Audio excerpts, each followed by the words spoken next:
Contestant 202, the Other Wes Moore.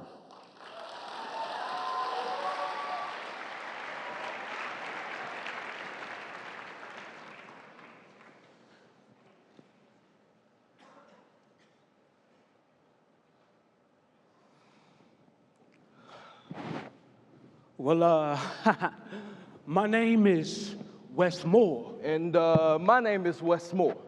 And I'm from Baltimore. You know, I heard about this other Wes Moore that was, imprisoned? Well, I heard the guy, he's established. You know, how was it possible that you grow up in the same city with the same name and not even meet him? You know, I wonder if he went through the same stuff I went through. No. You know what? Oh, hell no. Nah, he couldn't have. But you know, I'd love to meet him. Hey, you know, I'd love to tell him my story. According to the United States Census Bureau, 1 in every 3 black men can expect to go to prison in their lifetime. And 70% of high school students who are arrested or referred to law enforcement are minorities. This is known as school-to-prison pipelines. In a society where the color of your skin defines your place in this world, 2 men that grew up in similar neighborhoods, but yet live their lifestyles so far apart, bind together to tell how certain choices can lead to certain chances. And the expectations people have of you don't determine the outcome of who you will be. The Other Wes Moore by Wes Moore. You know, they got me in this correctional institute. I guess if you do the crime, you know, you got to pay the time, but people rarely ask the question about, what if he didn't do it all? What if he's here for no reason? You know, them questions rarely get answered, but I ain't tripping, because tomorrow's visiting day. But look here, it's this guy named Wes Moore coming to see me or something. So, you would not believe this. I'm going to see this guy at this correctional institute, and his name is Wes Moore. And I mean, what are the odds? So I'm escorted to this large room where I finally meet Wes. Oh, so you gonna speak? I'm sorry, my name is... I said speak, partner. I'm sorry. You know, it's actually a pleasure to meet you, Wes. You know, I done actually heard a lot about you. Yeah. Yeah, same here. So I just have a few questions I'd like to ask you, if you don't mind. Now, let me tell you something. Okay. It ain't a question in this world that I ain't never answered about myself before. So, I mean, what you want to know? Well, first, I'd like to know the impact your father had in your life. Oh, my father. You know, I ain't never thought about that question too deeply. So you never thought about how things would be different if he'd been there, if he cared enough I mean, no. Was your daddy even there? No, he wasn't. Exactly. He died when I was 3. Well, my bad, man, but you know, it's funny you coming here and asking me all these questions, but let me ask you this one question. Time's up? Before I have to leave, what impact did your daddy not being there have on your life? You know, I don't know. You see, me, I was taught to remember, but never question. And me, well, I was taught to forget and never ask why. You know, me and Wes went on to talking. Well, I told him about the first time I had got arrested. Now, look, the only thing I try to do on these streets is provide for my kids and my mama. But I got so busy doing that, I forgot about all the beautiful women God had created. Oh, but tonight for a pimp like me, tonight was gonna be real special. Shoot. Man, I got the here going. Hey, bro. Hey, come here real quick. Hey, bro, come here. I got something for you. Yo, what's happening? So, word on the street is you cook a brother over some rocks, you know? Hold on, dog. You must be a cop trying to get somebody caught up or Man, something. ain't nobody no cop, man. Man, just hook a brother up real quick. Come on, man. You already know. Well, bro, right now, I ain't even got nothing to hook you up with. But Wes takes a second look at the guy, and he threw red flags everywhere, but he couldn't stop thinking about the deal he'd make off this man. Almost enough to take care of his date. So he walks over to the phone booth, and he puts $20 worth of crack cocaine in the change receptor.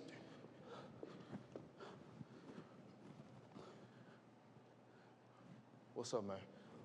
See, I don't know who it is that told me this, but, hey, if you drive over to that phone booth around the corner, Yeah.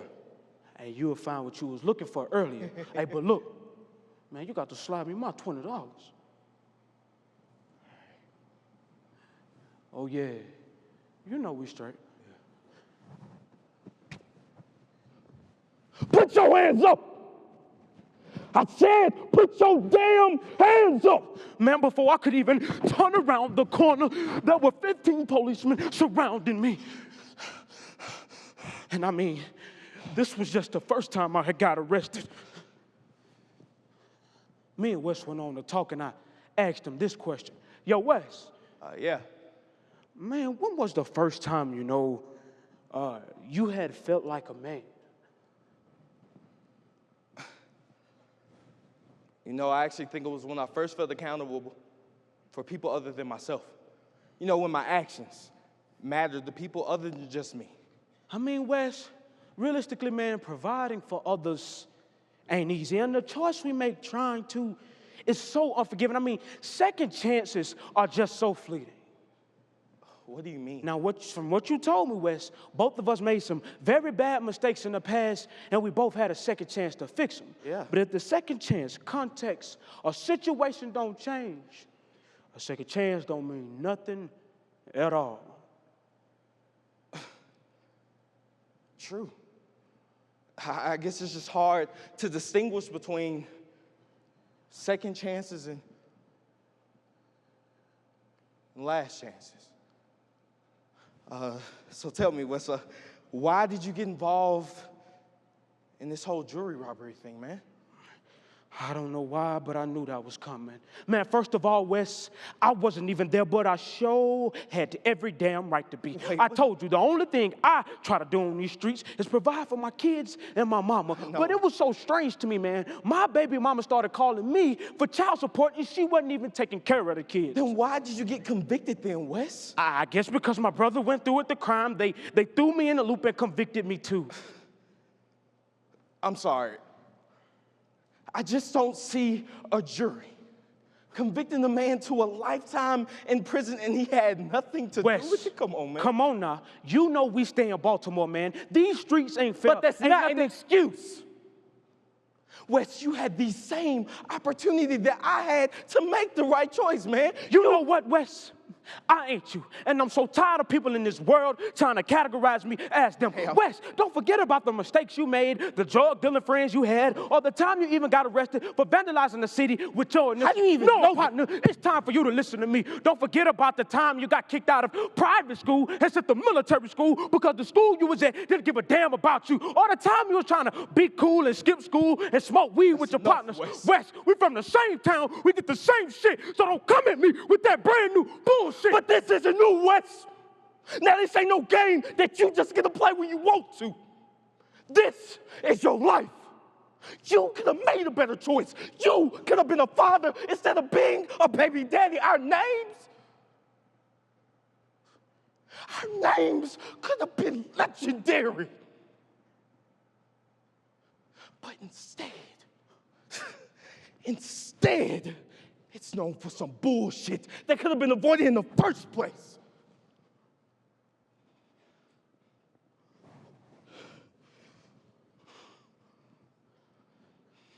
It's just me.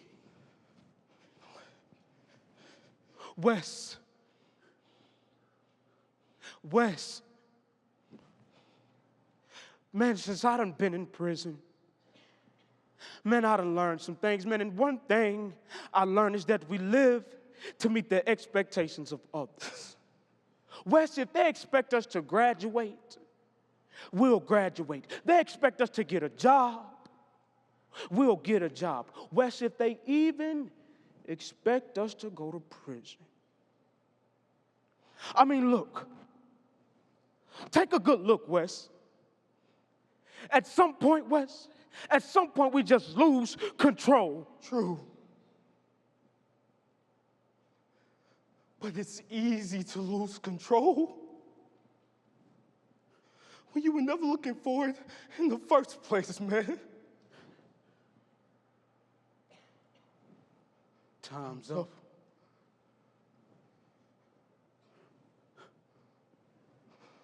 Look, Wes,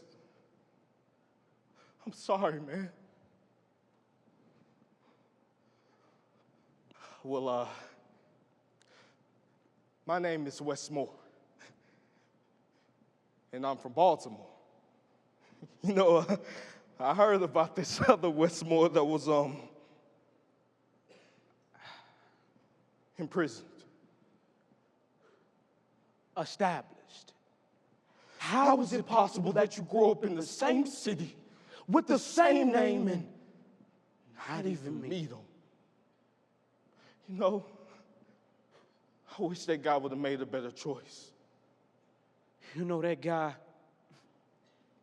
he made the right decision. Because sometimes your second chance,